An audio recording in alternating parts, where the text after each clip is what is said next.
खूपच उशीर झाला घरी जायला. लक्षाची बाब आहे. ये जाने मन कसली भारी दिसतेस का रुक्मी आ रहा हूं.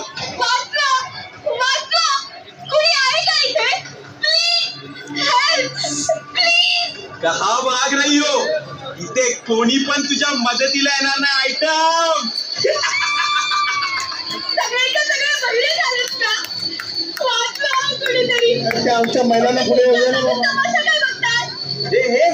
हे खिडकीतून वाकून बघणारे जर तुला वाचवायला आले असते ना तर या देशात कधी बलात्कारच झाले नसते. तुझा हात माझ्या अंगाला लागण्यापेक्षा मी जीव देईन.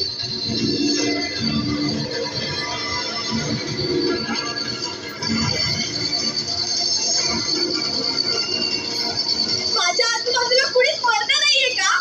तर सगळे छंद जन्माला आलेत. आज जर माझ्या आबरूला धक्का लागला ना तर तुमच्या आया बहिणी तुम्हाला कधीच माफ करू शकणार नाही. तुला काय वाटलं मी गेलो.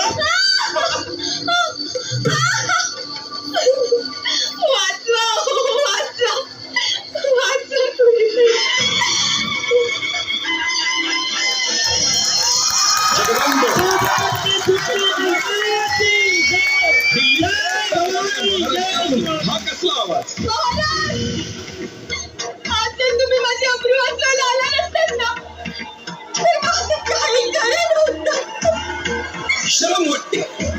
शरम वाटते.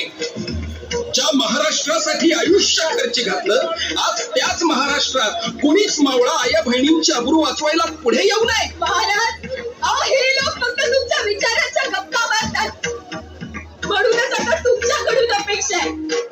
वाचवा माझी अब्रू. मी कुठे आणि कधीपर्यंत धावून येणार आहे. आज 350 वर्षानंतर सुद्धा आया बहिणींची अब्रू वाचवायला माझीच गरज लागणार असेल तर माझ्या नावाने राजकारण करणाऱ्यांची मला लाज वाटते. महाराज, मग आता माझी अब्रू कोण वाचवणार? तू. मी? होय तू.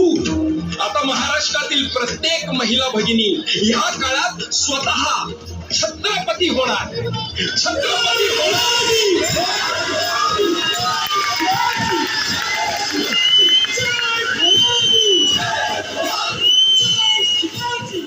शिवाची तलवार माय हा दुर्गेचा अवतार. बाई मायेचा शृंगार बाई रडरागी हुशार.